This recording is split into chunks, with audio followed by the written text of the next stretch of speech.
हिमाचल प्रदेश सचिवालय में कांग्रेस के मुख्य सचेतक केवल सिंह पठानिया ने आरडीजे फंड के मुद्दे और हालिया पुलिस विवाद पर केंद्र सरकार पर दिल्ली पुलिस पर सवाल उठाए। उन्होंने कहा कि हिमाचल सरकार जो राशि मांग रही है वह प्रदेश की जनता का हक है। केंद्र सरकार को यह पैसा जारी करना चाहिए। उन्होंने उम्मीद जताई है कि 17 मार्च को आने वाले बजट में प्रधानमंत्री नरेंद्र मोदी के नेतृत्व वाली केंद्र सरकार हिमाचल को उसका बकाया फंड देगी ताकि प्रदेश सरकार अपनी वित्तीय देनदारियों को पूरा कर सके। पठानिया ने कहा कि हिमाचल सरकार ने अपने वित्तीय दायित्व को निभाने की पूरी योजना बनाई है, लेकिन इसके लिए केंद्र से मिलने वाली राशि बेहद जरूरी है। उन्होंने जोर देकर कहा कि यह राजनीतिक मुद्दा नहीं बल्कि प्रदेश के लोगों का अधिकार है। हाल ही में हिमाचल और दिल्ली पुलिस के बीच हुए विवाद पर प्रतिक्रिया देते हुए केवल सिंह पठानिया ने कहा कि दिल्ली पुलिस को हिमाचल प्रदेश में किसी भी प्रकार की कार्यवाही से पहले राज्य पुलिस को सूचित करना चाहिए था। उन्होंने कहा कि बिना जानकारी दिए किसी अन्य राज्यों की पुलिस का हिमाचल में प्रवेश कर कार्यवाही करना कानून व्यवस्था को प्रभावित करता है। उनके अनुसार इस तरह की कार्यवाही उचित प्रक्रिया का पालन किए बिना की गई है, जो सही नहीं है। पठानिया ने कहा कि राज्यों के बीच समन्वय और संवैधानिक प्रक्रिया का पालन जरूरी है। उन्होंने दोहराया कि हिमाचल सरकार कानून व्यवस्था बनाए रखने के लिए प्रतिबद्ध है और किसी भी बाहरी एजेंसी को राज्य की पुलिस को विश्वास में लेकर ही कार्यवाही करनी चाहिए। उन्होंने विश्वास जताया कि केंद्र सरकार हिमाचल को आर्थिक जरूरतों और अधिकारों को समझेगी और बजट में प्रदेश के हित में निर्णय लेगी। यहाँ तक आपने बात कहा कि हिमाचल प्रदेश 1 फरवरी 2026 को ये देश की वित्त मंत्री ने अपना बजट पेश किया और ये जब से प्रदेश बना है 1952 से लेकर 2025-26 की जो आरडीजी हमारे को मिली है, ये हिमाचल प्रदेश के लोगों का हक है। और जब हिमाचल प्रदेश बना था 1952 से लेकर लगातार ये प्रथा, चाहे भारतीय जनता पार्टी की सरकार रही, कांग्रेस की सरकार रही, हिमाचलियों को मदद मिलती रही है। और हमने 3 दिन का विधानसभा का बजट सत्र, जिसकी आजकल छुट्टियां चल रही हैं, उसमें भी माननीय मुख्यमंत्री के नेतृत्व में हमने जो है प्रस्ताव पारित करके भेजा है। और उस प्रस्ताव में भारतीय जनता पार्टी आपदा 1 हो, आपदा 2 हो, चाहे वो आरडीजी का प्रस्ताव हो, इसमें वो जो है एक्सपोज हुई है कि उन्होंने 70 लाख हिमाचलियों के साथ वो खड़े नहीं हुए।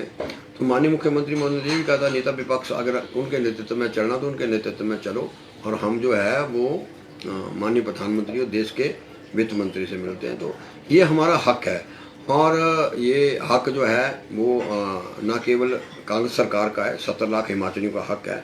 और हम नॉर्थ जोन के जो हैं वो लंग्स हैं।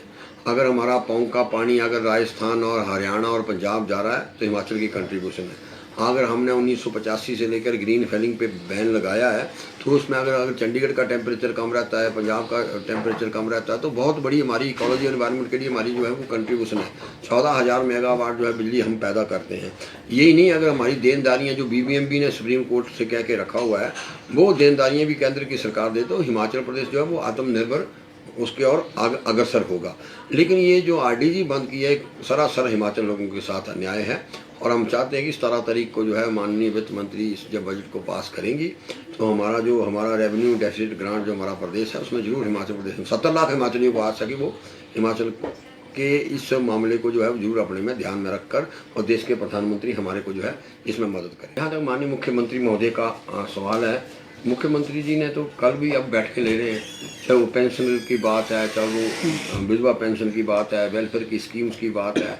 मुख्यमंत्री कह रहे हैं हम अपने रिसोर्सेज पैदा करेंगे और हिमाचल प्रदेश में ना ओल्ड पेंशन स्कीम बंद होगी, पर कर्मचारियों के जो देनदारियां उनको भी हम देंगे, और किसानों, बागवानों और नौजवानों के साथ जो हमने वादे किए हैं उन वादों को भी हम पूरा करेंगे।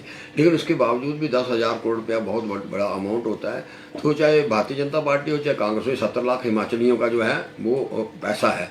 तो हम ये चाहते हैं कि उसको जल्दी से जल्दी इस ग्रांट को अगर वो रिलीज कर देंगे तो 70 लाख हिमाचलियों को जो है इसका फायदा होगा। और नेचुरली भारतीय जनता पार्टी अगर चाहती है हिमाचली के हित में खड़े होना तो उनको भी इसके पक्ष में बयान देना चाहिए। और मुख्यमंत्री ने कहा उनके नेतृत्व में हम चलने को तैयार हैं, खुद वो मिलने तो खुद वो तैयार है। लेकिन हमारे को आशा है कि 17 तारीख को जो है कुछ ना कुछ हिमाचल के हाथ में लगेगा। AI समिट की बात है, क्योंकि अब कल भी आपने देखा दिल्ली पुलिस और हिमाचल पुलिस के बीच में, तो ये बड़ा अगर जिस तरीके से मीडिया में रिपोर्ट हुआ कि चाइना का जो रॉबोट या चाइना का वो टेक्नोलॉजी को वहाँ दिखाया गया, तो वो बड़ा कांग्रेस पार्टी का बड़ा दुर्भाग्यपूर्ण है। हमारे हिंदुस्तान में बड़े बड़े साइंटिस्ट यहाँ हैं, बड़ी बड़ी रिसर्च यहाँ हुई हैं। जब पहली बार 15 अगस्त 1947 को जो है देश के प्रधानमंत्री आदरणीय श्री पंडित जवाहरलाल नेहरू जी बने, तब इसरो स्थापित हुआ, तभी ये सारी चीज़ें जो हैं स्पेस टेक्नोलॉजी की बातें हुई, तो बड़ा बड़ा दुर्भाग्यपूर्ण है। और जहाँ तक आपने कहा, एक बात आपके हिमाचल पुलिस और दिल्ली पुलिस की बात है, वो भी अगर दिल्ली पुलिस ने अगर कोई यहाँ एक्शन लेना ही था तो वो हिमाचल पुलिस को कॉन्फिडेंस में ले लेते हैं। तो इसलिए जो मामला न्यायालय में, इसमें मामले, क्योंकि दोनों पुलिस जो है वो अपना अपना पक्ष रख के न्यायालय में गई है, तो न्यायालय के मामले को मैं टिप्पणी नहीं करना चाहूँगा। न्यायालय आप देखना, दिन को कहीं ना कहीं आज अपनी जो है वर्डिक्ट जो है वो देगा, और जो वर्डिक्ट होगा वो सर्वमान्य होगा। अब चुनाव तो बड़े पौने 2 साल आगे दूर हैं। हमारा तो यही भारतीय जनता पार्टी के साथियों से प्रार्थना है कि लॉ एंड ऑर्डर भी ठीक है और सब कुछ ठीक है।